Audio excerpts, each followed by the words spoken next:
Vamos a tener el gusto de darle la más cordial bienvenida nuevamente a Luis Carlos Díaz, un periodista muy reconocido, muy valiente, y lo repito, esto de valiente y lo subrayo, por toda su trayectoria, por los derechos humanos y por pues compartir todo lo que está sucediendo en su país. Y ahora más que nunca, agradecemos que esté con nosotros. Luis Carlos, bienvenido, buenas tardes. Un placer gigantesco, de verdad, gracias por el espacio. Oye, primero que nada, cuéntanos, estábamos hablando de que si hay una palabra que pueda definir lo que está sucediendo en tu hermoso país, es incertidumbre. Por un lado, dice Trump que está a cargo del país, que va a estar ahí el Bennett, el secretario de la Guerra de Estados Unidos y el señor Marco Rubio a cargo de esto, pero Delcy Rodríguez y su hermano dicen que no hay injerencia del mundo. Y por otro lado se dice de que de que realmente no hay un cambio en la estructura del sistema, que todo, así como el gatopardismo, ¿no? Todo cambió para que no cambiara nada. ¿Cómo se sienten? ¿Tú cómo podrías describir lo que está sucediendo en cuanto a este tema? ¿Quién gobierna Venezuela? Yo siempre digo que los venezolanos tenemos como segunda novia a la incertidumbre. Y como buena novia hay que tratarla bien y hay que respetarla y saber vivir con ella, porque tenemos esta sensación de que todo va a cambiar mañana y luego que nada pasa y que no pasa lo que queremos que pase y que, ¿sabes? No se termina de caer el muro de Berlín, pero tenemos los mandatos claros. Queremos libertad, queremos democracia y la vamos a pelear siempre. Vamos a pelear esté quien esté, los liderazgos que sean y los aliados que sean. Entonces voy por parte. Para Donald Trump se abre un escenario difícil, porque yo sé que el mundo está preocupado porque Donald Trump puede estar gobernando Venezuela o metido en Venezuela, pero va a tener que hacer cola, tener que hacer fila, porque ya está Cuba, China, Rusia, Irán, Norcorea, y él tendrá que ver si se reparte algo con ellos o si los expulsa. Y lo estoy diciendo de un modo de chanza, pero es real. Todos esos países tenían injerencia en Venezuela y tanto es así que 32 cubanos eran parte del anillo de seguridad de Nicolás Maduro. Cuando el resto del mundo no nos creía cada vez que lo decíamos, resulta que es verdad. Cuba reconoció que 32 de sus funcionarios violaron la soberanía de Venezuela, violaron la constitución de Venezuela y le servían de apoyo de seguridad a Maduro, que no le sirvieron para nada, así como la medicina cubana tampoco le sirvió a Hugo Chávez. Entonces, el siguiente reto es que Delcy Rodríguez y Jorge Rodríguez son unos mentirosos, siempre lo han sido, son personas que mienten, son personas que han manipulado todas las mesas de negociación en Venezuela y bueno, en esta ocasión se están atreviendo a mentirle a Estados Unidos. Vamos a ver hasta dónde estiran esa línea, porque también le mienten al país. Ellos entregaron a Maduro, ellos negociaron esta ruptura, ellos, porque si no se lo hubiesen llevado también.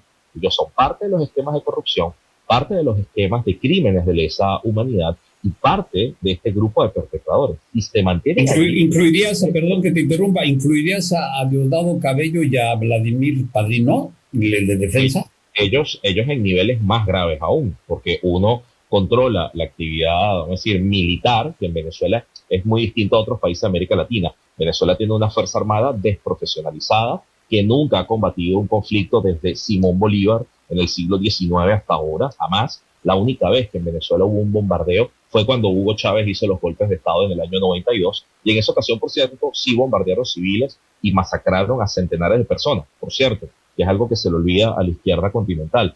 Pero la Fuerza Armada venezolana son un montón de funcionarios que viven de extorsionar, de hacer culto al líder y de tener negocios corruptos. O sea, pero esa Fuerza Armada está vinculada a crímenes y por eso Padrino López es responsable. Y Diosdado Cabello se encarga del aparato represivo, los cuerpos de inteligencia. En Venezuela operan dos muy graves: el Servicio Bolivariano de Inteligencia y la Dirección de Contrainteligencia Militar, que es la que se encarga además de encarcelar, desaparecer y torturar, bueno, y violar sexualmente a militares que consideran disidentes. Todo esto que estoy diciendo está reportado por Naciones Unidas, están los informes de la Fact-Finding Mission. Entonces, estos dos personajes también están vinculados.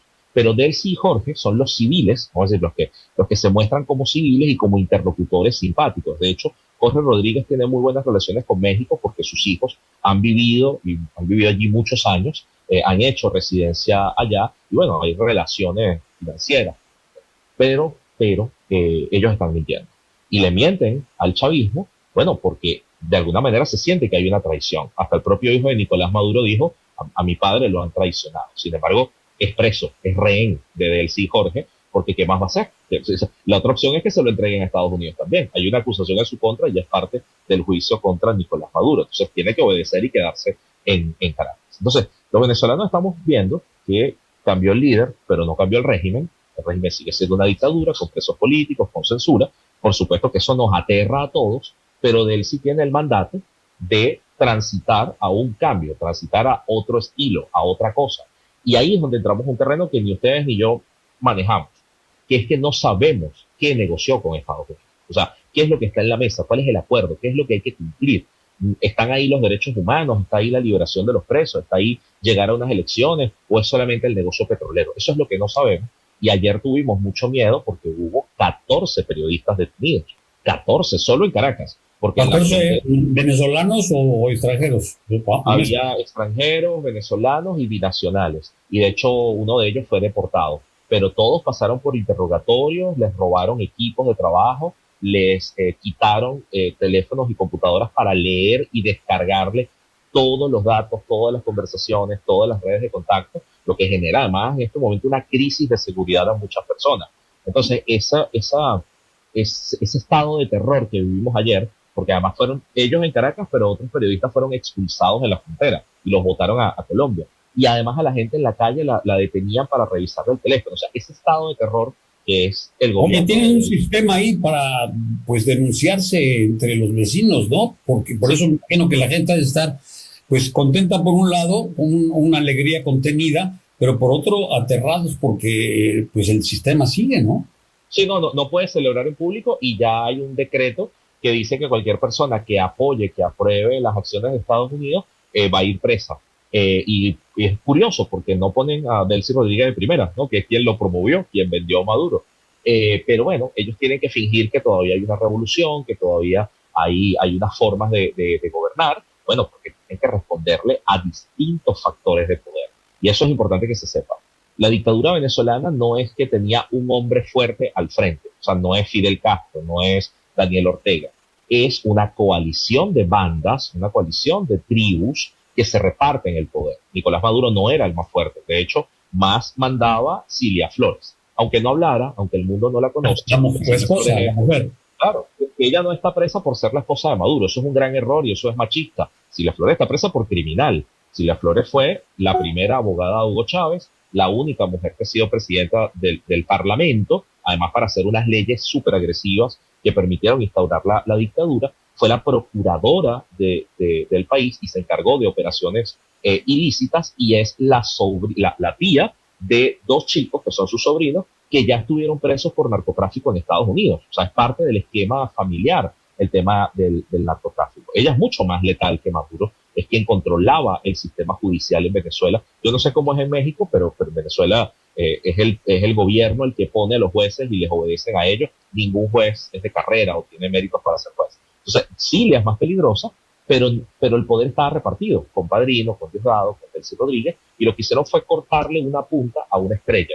No fue que descabezaron un sistema, sino que le cortaron la punta a una estrella y quedan otros bandos repartiéndose el poder. Ahora ellos dudan quién será el próximo traicionado. Vamos a ver quién es. Y antes de que mis compañeros también quieran preguntarte algo, a mí lo que más me preocupa desde el punto de vista humano es que si se está realmente teniendo una falsa esperanza, sobre todo para los familiares que tienen presos políticos, creo que hay hasta menores, se habla de 1,000 presos políticos. ¿Hay esperanzas de que puedan ser liberados? Hay presión para que sean liberados. O sea, la esperanza es lo que nos constituye a los venezolanos. Todo el tiempo estamos esperanzados, pero más porque trabajamos para que pasen las cosas. Y eso también lo quiero poner en la mesa. Disculpen, Maduro llega a ser acusado de narcotráfico porque muchos venezolanos trabajaron para eso. No es un capricho de Estados Unidos. Mucha gente documentó, denunció, llevó pruebas y se estructuró este caso, así como con la Corte Penal Internacional, con Naciones Unidas y demás para crímenes de lesa humanidad. Esa esperanza de que sean liberados la tenemos, pero se trabaja y se impulsa. Lo que no sabemos es si eso está en la mesa. De hecho, Donald Trump dijo esta tarde que en Caracas hay un centro de tortura que iba a ser cerrado. De inmediato todos los chats de víctimas, de familiares de presos políticos, todos nos pusimos en movimiento, pero son palabras muy vagas. No sabemos a qué centro de tortura se refiere. Puede ser el Helicoide, donde estuve yo, puede ser el de Jecín de Boleíta, que es asqueroso lo que hacen allí, puede ser otro centro que llaman La Tumba, que es la sede del SEBIN en Plaza Venezuela. Para que tengan idea, La Tumba es el sótano 5 de un gran edificio donde hay privación sensorial. O sea, la gente es sometida a tortura blanca. Tienes paredes blancas, luces blancas, nunca sabes si es de día ni de noche, no escuchas nada, te tiran agua fría, es decir, es un asunto para hacerte enloquecer. Tú sufriste tortura, ¿no? ¿Y durante cuánto tiempo? ¿Tortura Sí, fue? sí, en mi caso fue en una casa clandestina de tortura, fueron 8 horas y bueno, aplicaron muchísimas cosas brutales. Eh, mira, para darles una idea, ¿no? A mí no me gusta revictimizarme, pero para darles una idea, después de que yo fui liberado, tuve 9 cirugías odontológicas. No una, no dos, no tres, 9 cirugías odontológicas. Y fíjense, no fue que salí con los dientes rotos, porque además la gente la tortura puede ser muchas cosas, pero te dejan dañado, te dejan quebrado, te producen cosas muy lesivas. Yo a veces digo que sobreviví porque sabía respirar y aguantar la respiración al menos 2 minutos, si no, hubiese muerto en los periodos de asfixia. Pero eso es el chavismo, y eso, lo que me han hecho a mí, cada vez que yo entrevisto a otras personas a las que también se lo han hecho, tú dices, bueno, claro, es un sistema. En 2024, cuando empezamos a documentar que estaban torturando niños, en el 2024 hubo 220 niños presos, y a varios de ellos los electrocutaron, otros sufrieron violencia sexual, otros, bueno, fueron privados de comida, de medicinas. Trabajé un caso muy particular de un chico que era, sabes que el chavismo detuvo niños en la calle al azar, no es que estaban protestando, iban y hacían como una pesca de arrastre, y se llevaron a un chico que sufría esquizofrenia, y que además lo que hacía su familia muy humilde es que, por supuesto, que tenía la medicina con mucho esfuerzo familiar, pero lo pusieron a entrenar boxeo para poder liberar ciertas cosas. Bueno, ese chico lo meten preso, le privan de medicinas, y lo que decían los policías es, bueno, nosotros le pegamos porque él nos pega a nosotros. Y claro, tenías a un niño que estaba fuera de sí, que lo que sabía era hacer esto. Y bueno, cuando la mamá lo vio por primera vez, como 3 meses después, porque hicimos una campaña muy fuerte, se lo encontró amarrado en una silla, hecho pipí y hecho todo encima, bueno, porque lo trataban como un animal salvaje. Eso es el chavismo, y quiero que lo entiendan, o sea, el chavismo es eso. Te deja dañado, pero en paralelo, si uno trabaja en áreas como la mía, que es derechos humanos, sabes que hay justicia, sabes que se puede trabajar, y por eso, claro que celebramos que Maduro esté ahí. Pues Carlos, tenemos que hacer un pequeño corte. Si nos permites, regresamos contigo. Mis compañeros que quieran. Estamos platicando con Luis Carlos Díaz, periodista, activista de derechos humanos venezolano, que ha padecido y conoce perfectamente cuál es la situación que está sucediendo en Venezuela y lo que está sucediendo. O sea, un país de 30 millones que pues ahorita se fueron más, casi 9 millones, ¿no? Sí, 9 millones están afuera, más los extranjeros que vivían en Venezuela. Eso nunca lo meten en la cuenta y son importantes. Regresamos, no se vayan. Estoy conversando con nuestro colega amigo Luis Carlos Díaz, quien pues nuevamente accedió a concedernos esta entrevista, activista de derechos humanos. Justo, adelante, lo que le querías comentar. Gracias, Armando. Luis Carlos, pues enhorabuena. En primer término, creo que este es un primer paso. Ojalá y culmine el proceso en donde todos queremos que culmine con un cambio de régimen, con una liberación de presos políticos, y que vayan además pues que sean llamados a cuentas, ¿no? Todos estos delincuentes y torturadores, etcétera. Te quería yo comentar efectivamente esto de, para mí, todas estas personas que salen a manifestarse reclamando la captura de Maduro no encajan más que en dos caracterizaciones. O de plano es por ignorancia, por no saber esto que hoy tú estás compartiendo con nosotros y que otros muchísimos venezolanos han tenido que abandonar su país para poder hablar de ello, de torturas, de persecuciones, de encarcelamientos, de tortura no nada más física, sino mental, de persecución a sus familias, en fin, de una innumerable cantidad de atrocidades. O no saben de ellas, o si lo saben, entonces la otra caracterización donde queda es que son gente de una profunda mala fe. Yo no me imagino a alguien que sepa las atrocidades que está cometiendo y que lleva años, una década y más, este régimen cometiendo, y todavía salir a tomar las calles en apoyo. Yo entiendo que sí podemos estar en contra del imperialismo, Yo creo que sí hay una serie de cuestiones ahí en común. Me parece bastante lógico, más cuando pues Estados Unidos en Latinoamérica ha intervenido nada más 41 veces en diferentes gobiernos, incluido México. En 2 ocasiones al menos hemos tenido una intervención estadounidense. Bueno, una vez le benefició a Benito Juárez, por ejemplo, ¿no? Otra vez le hicieron un golpe de Estado al propio Madero. Es decir, aquí no somos exentos a los intentos del imperialismo. Pero tú como venezolano, ¿cómo te sientes con estas muestras de apoyo en España, donde también sé que compartes esa nacionalidad? Es una indignación, ¿qué sientes tú como venezolano cuando ves estas posiciones tan absurdas?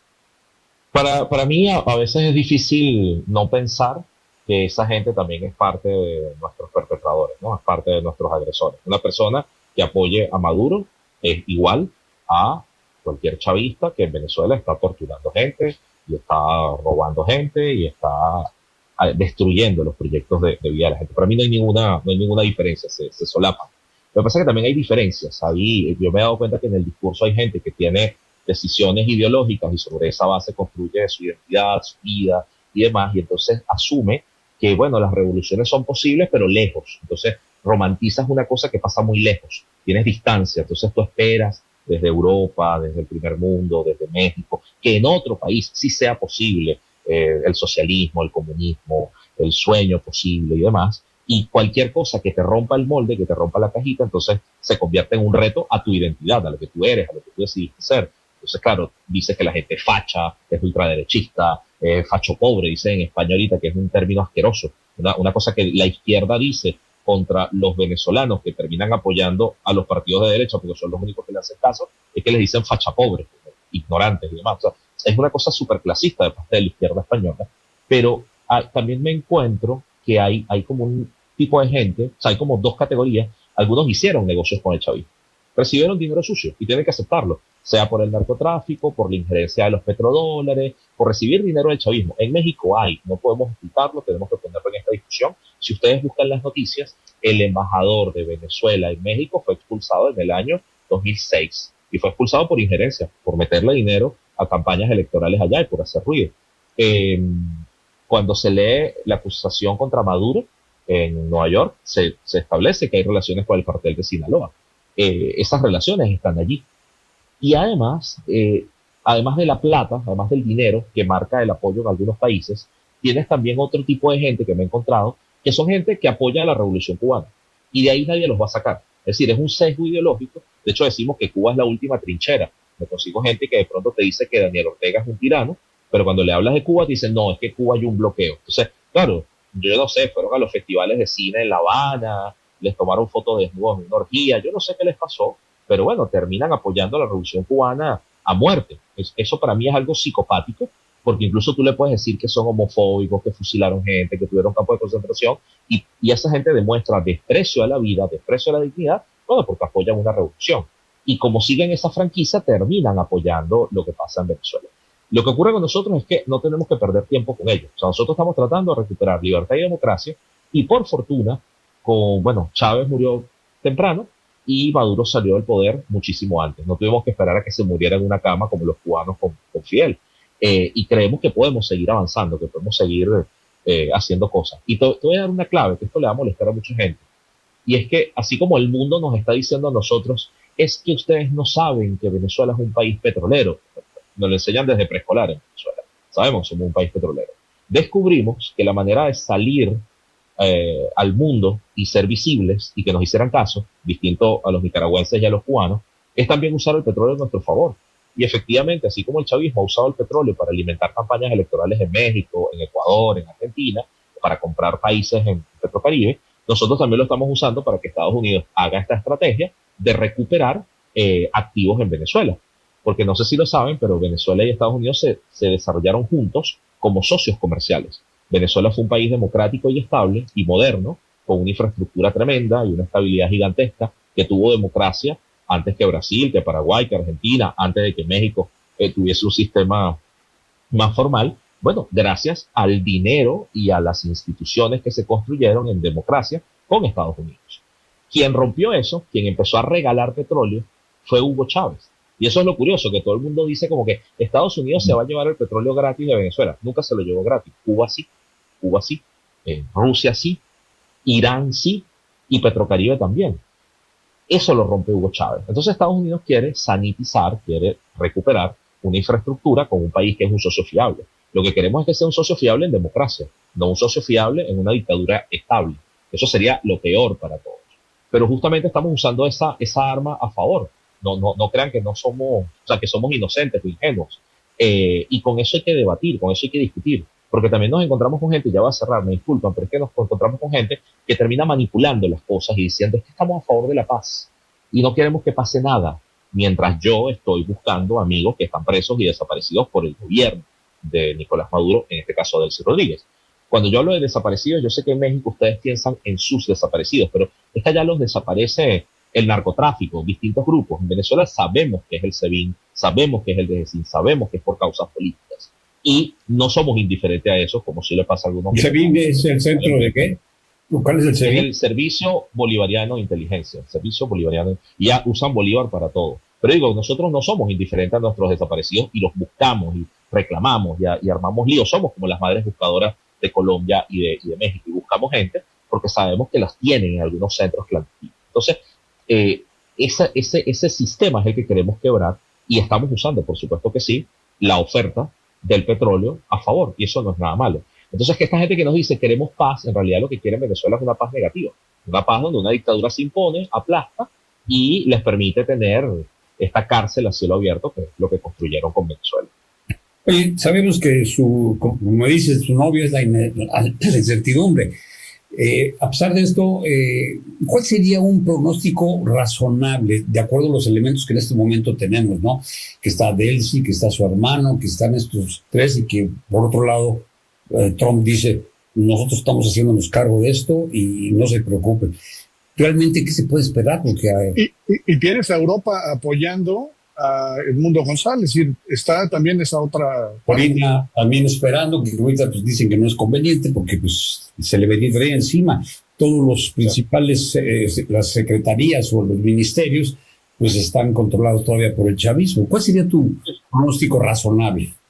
Mire, si mi pronóstico hubiese sido en septiembre del año pasado, como efectivamente lo hicimos, nosotros los venezolanos, al menos por mi área, nunca hablamos de una invasión. Nosotros siempre hablamos de una operación que implicaba algún proceso de extracción y que para llegar a eso tenía que originarse un quiebre, ¿ok? Porque no tenía ningún sentido que Estados Unidos se enfrentara a Venezuela y de hecho no pasó, no hubo enfrentamiento con la Fuerza Armada.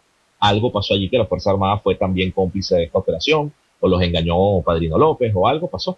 Pero lo importante fue que se logró un quiebre en la coalición de poder y una parte te vendió a la otra. Eso fue importantísimo. Y eso se puede ver como un método pacífico. Y quiero que lo vean de esta manera. Si ustedes quieren resolver un problema de secuestro, o sea, un problema de rehenes, ¿qué haces con los secuestradores? O los matas, o haces que se peleen entre ellos y que una parte te entregue a los otros y que alguien negocie individualmente. Es así de fácil. Así de fácil. O sea, es un país secuestrado. ¿Ok? Entonces, se logró el método más pacífico de todo, que fue que una parte te vendió a otra. O sea, esa parte se nos cumplió. Por eso yo no me puedo quejar. Está pasando lo que queríamos que pasara. Lo que pasa es que sabemos que Delcy es igual de letal, igual de brutal. Pero bueno, por lo menos fue desleal al chavismo y eso ya nos encanta. Entonces, lo que tiene que venir ahora es un alto nivel de presión de parte de Estados Unidos y un alto nivel de presión multilateral. Y por eso es bueno que nadie deje a los gringos solos, porque pueden ser no fiables, pueden ser caprichosos, puede ser que mañana tengan otra idea. Tiene que ser multilateral para que esa presión ayude a que haya una transición a la democracia. Por ejemplo, que Delcy Rodríguez termine de entregar a 1 o 2 personas más de esa coalición y que ella negocie, bueno, vivir en Qatar, vivir en un paraíso, vivir donde le dé la gana y deje que Venezuela siga adelante con democracia y libertad. Y si alguno de ellos quiere ser parte de la vida pública venezolana en un futuro, pues bueno, tendrá que pasar por el tamiz de que no esté vinculado con el narcotráfico, porque además eso es como un crimen imperdonable, ¿no? Y que además te pervierte las instituciones en el país, o que pase por el tamiz de que no haya cometido crímenes de lesa humanidad, porque tampoco tendría sentido. O sea, no hay ley en el mundo que le garantice impunidad a un torturador, ¿sabes? No es amnistiable, no es una. Entonces, bueno, o es eso, o se tiene que ir a una isla paradisíaca, a la Rusia, no sé, a alguna parte. pero ese es un proceso que va a depender de quienes hacen presión en la mesa. Nosotros como sociedad civil estamos haciendo presión, y no crean que es porque manifestamos en las calles, eso ya lo hicimos y nos mataron, pero seguimos presionando en todos los organismos internacionales, en todos los espacios de incidencia y cancillería donde se pueda para poner el tema en la mesa, pero también le toca a otros gobiernos hacerlo. Y se los digo porque si quedan demócratas en México deberían sumarse a la causa, porque no es el asunto de la neutralidad para que no pase nada, porque el que no pase nada es que el chavismo siga traficando droga y siga expulsando millones de personas. Entonces, ese es el juego que tenemos ahorita y hace falta más presión. Y yo lo diría esto, y cierro con esto, que es, no se trata de un problema entre venezolanos, nunca lo fue, porque el chavismo además está acompañado de todos los autoritarismos del mundo. No es un problema de Estados Unidos con Venezuela, porque tampoco lo fue. Estados Unidos está buscando a un cartel de narcotráfico que de verdad que cambió muchas reglas de juego en el hemisferio. Tiene que ser un asunto de los países democráticos del mundo versus los autoritarismos, versus las personas que están siendo oprimidas en los autoritarismos. Un mundo democrático y libre le conviene a todos, menos a aquellos que hacen negocio con las dictaduras. O sea, eso es lo que hay que aprender. Y tenemos que hacer un último corte para que Jesús también quiere comentarte algo. Vamos al corte y regresamos para concluir. Estamos platicando con Luis Carlos Díaz, periodista y activista de derechos humanos venezolano. Regresamos, no se vaya. Estamos también en Los Cabos a la Carta en vivo en Facebook Live. Jesús. Luis Carlos, pues antes que nada, muchísimas gracias. De verdad que escuchar tu narrativa es fenomenal. Me deja sin palabras, pero no puedo dejar de hacerte dos preguntas. No, se nos va a venir el tiempo encima. La primera, no, tranquilo. Hace un momento hablabas tú de que no le pegaron al sistema, le rompieron una punta a la estrella, y eso se me quedó muy claro. Porque la primera pregunta es, ¿qué va a pasar cuando las declaraciones de Maduro lleven al rompimiento del resto de las puntas y abra pues esta olla de grillos, este problema que se va a convertir en algo muy serio? Esa es la primera. Y la segunda es en relación a tu profesión y a lo que has estado haciendo, que nos comentabas en este corte, pero que me llama muchísimo la atención porque se requiere ser valiente, se requiere ser entero, se requiere estar bien informado y tener esa capacidad de comunicación que tú tienes. ¿Para dónde va esto? Estamos a los 3 días de que esto sucedió y se ve para un periodo largo. ¿Para dónde va? ¿Para dónde lo ves? ¿Qué va a pasar con Venezuela? No nada más con Maduro, no nada más con la detención del presidente. ¿Qué va a pasar con el problema que se está destapando en tu país? Para responderte lo primero, Maduro va a juicio y mi expectativa con ese juicio es que no termine delatando a otras partes del sistema. O sea, por la estructura psicológica de Maduro y por la manera en la que sus abogados están abordando esto, parece que no van por ahí. Creo que la estrategia va a ser atacar siempre la forma, el protocolo, las formas del juicio, el debido proceso, nunca el fondo, porque en el fondo son narcotraficantes. En el fondo son culpables, pero como el sistema de justicia está hecho para decir que tú no eres culpable hasta que no se demuestre, van a atacar el modo en el que fue detenido, se va a declarar prisionero de guerra, va a apelar a la Declaración de Ginebra, va a buscar las formas para poder alargar el juicio lo más posible.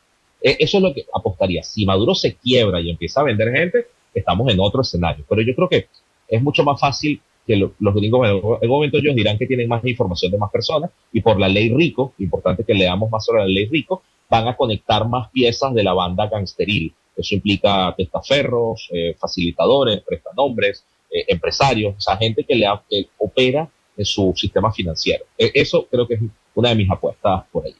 Con lo otro es que el qué va a pasar, yo creo que vamos a llevarlo al terreno más honesto. ¿Qué quiero que pase? ¿Qué queremos que pase? Yo trabajo con ONGs de derechos humanos y lo hago por una razón, y es que en un mundo de polarización política, yo me crié en una Venezuela donde la gente se peleaba por ser chavista o ser opositora, y yo decía, bueno, pero ¿quién tiene la razón? Y cuando descubrí el mundo de los derechos humanos, lo que descubrí es que había unos estándares, había una cosa donde hay cosas correctas y cosas que no son correctas. De hecho, yo hice una publicación de que a mí no me gustaba que Maduro tuviese los ojos vendados, porque eso es privación sensorial. A mí me lo hicieron en tortura, y yo decía, bueno, si Maduro usa esto a su favor en el juicio, le van a dar beneficios. Entonces yo escribí diciendo, no le tapen los ojos. Me han insultado más de 3.000 personas en Twitter, pero yo soy un defensor. Ese es mi trabajo, voy a tener que decir cosas incómodas. Y eso es lo que me permite no volverme loco, no no caer preso de las expectativas falsas, no caer en un montón de desesperanza, sino decir, mi trabajo es lograr democracia y libertad. Ahora, ¿qué va a pasar? Que esto va a depender del nivel de visibilidad y presión que tengan Estados Unidos y otros países respecto a Delcy Rodríguez y el armatoste que ella tiene. Como lo tiene hoy, el país no es inviable, no representa algo confiable para inversores extranjeros, no puede sanear las cuentas, no puede reestructurar la deuda, no puede resolver la economía. Es decir, el país es ingobernable en términos reales. Pues lo que hacen en Venezuela es que matan gente y ya, pues, y la gente se muere de hambre o sale por la frontera caminando y ya. Eso no es gobernar, eso es secuestrar el poder. Entonces, a Delcy le va a costar mantener eso. Va a tener que ser pragmática, librarse, cortarle más puntas a la estrella y ver cómo hace su transición para salirse de algo que es costoso. Y voy a hablar de los costos. Nosotros tenemos que lograr que al chavismo le cueste más permanecer en el poder que salir de él. Eso es todo. Con Maduro se llegó a un punto en el que ya era insostenible y bueno, al final lo venden y lo sacan porque este tipo no va a salir de acá, es un fundamentalista. Entonces, bueno, o sale con los pies por delante, o lo mudas de barrio, o le cuelgan los tenis, puedo seguir diciendo sinónimos, pero o hace eso, o alguien lo vende y te lo lleva y lo extrae. Y eso pasó. Entonces, ese creo que es el destino, generarle muchos dilemas a Delcy Rodríguez hasta que le sea más costoso permanecer ahí que irse. Y oye, habría la posibilidad de que hubiera una extracción también de Diosdado Cabello o de Nicolás Maduro Jr., porque pues, tienen órdenes de aprehensión los dos, ¿no?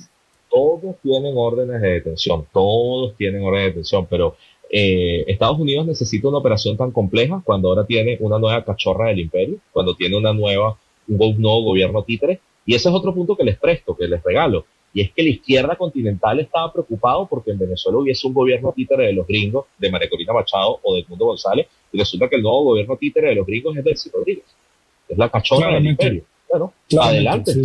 Que lidien ellos con su contradicción. Nosotros votamos por el mundo y en algún momento lo haremos presidente si se mantiene vivo y libre, y ese será nuestro deseo. Justo. No, efectivamente entran en una disonancia cognitiva tremenda porque claramente está siendo ella, y además Trump tiene, digamos, una de estas poquísimas ventajas y muy relativas que tenemos de estar lidiando con este tipo de liderazgos populistas de derecha, es que eligió decir las cosas como son. Y en ese sentido ha dejado absolutamente transparente que para que Delcy Rodríguez siga en el poder tiene que hacer lo que él diga. Y así textual. Entonces, así o más cachorro del imperio, ¿no? Como bien dice Luis Carlos. Bueno, Delcy Rodríguez acaba de decir, antes de que yo entrara a esta entrevista, que su destino solo lo decide Dios, que a ella nadie la amenaza. Y en un grupo lo que dijimos fue, Delcy ya es tan maga que le está diciendo Dios a Trump, porque efectivamente su destino depende de él. Totalmente. Ahí está todavía toda la fuerza militar estadounidense, la flota más grande que ha habido jamás, ¿no? Desde la Segunda Guerra Mundial, está a las puertas de Venezuela y ahí sigue y ahí va a seguir hasta que esto tome el cauce que tenga que tomar, aunque efectivamente en este momento no queda claro. Lo que sí sabemos es que ya comenzó y lo que no sabemos es cómo ni cuándo terminará. Luis Carlos, ¿cómo concluyes? ¿Cuál sería tu mensaje a los venezolanos que están allá en casa o los venezolanos que están expatriados?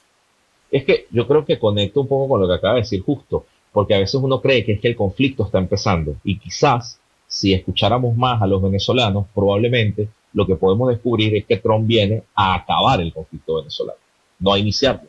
Y eso es distinto. A veces tú te llamas a un hermano mayor para que acabe con el bullying y que ponga fin a un ciclo de violencia. Esa sería la más alta expectativa que tengo. Sobre los venezolanos en el exilio, yo creo que hay una cosa súper dolorosa y es que a millones de personas les destruyeron el proyecto de vida. Y eso es doloroso, eso es grave. Y algunos se han reconstituido afuera y abrazaron el país donde llegaron y los han tratado muy bien, a otros no tanto. Y la idea de que puedas volver a casa y que casa esté libre es hermosa. Probablemente el país no esté preparado para recibir migrantes todavía, no hay electricidad suficiente, no hay agua suficiente, no hay sistema suficiente porque el chavismo lo quebró, convirtió al país en Haití, pero que tu casa sea tu casa, que es el lugar donde no tienes que dar explicaciones, donde se come lo que te gusta, es algo que a los venezolanos les marca mucho. Probablemente seamos como los armenios de este siglo, y, ¿sabes? Terminemos abrazando las nuevas comunidades donde donde los venezolanos migren, pero el hecho de volver a casa creo que unifica a los venezolanos. Volver libremente. Puedes seguir viviendo en México, en Argentina, en Estados Unidos, pero que puedas ir a casa, que puedas volver, yo creo que es un sentimiento que tenemos aquí. Por eso, si usted conoce un venezolano, abrácelo. O sea, si usted conoce un venezolano, bríndale un café, algo que le haga sentir que hay comunión, que hay acompañamiento, porque por muchos años no nos creyeron y ahora pareciera que algunos sí se están enterando de la monstruosidad del chavismo. Pues nuestros mejores deseos. No sé si mis compañeros quieren terminar rápidamente con algo. Jesús. No, yo quiero terminar con una felicitación a tu valentía, a tu conocimiento y a todo este trabajo que has venido haciendo. La verdad es que hacerte una pregunta ahorita sería inútil porque no nos queda tiempo, pero sí una felicitación. Ni hablar. Muchísimas gracias, Jesús, Justo y Armando. Nuestros mejores deseos de todo corazón, que la vida les dé pues eso que merecen, paz, tranquilidad y esperanza de volver a un país tan maravilloso y rico como es Venezuela, y que se vayan pues todos esos roedores, por no decir lo que son, ¿no? Y dejen de extraer de Venezuela todo lo bueno, y su gente tendrá que prevalecer, tendrá que salir adelante y luchar por ese gran país. Un abrazo de verdad, con mucho cariño y afecto. Y gracias. Luis Carlos Díaz, un activista de derechos humanos y periodista, por supuesto, y gran comunicador.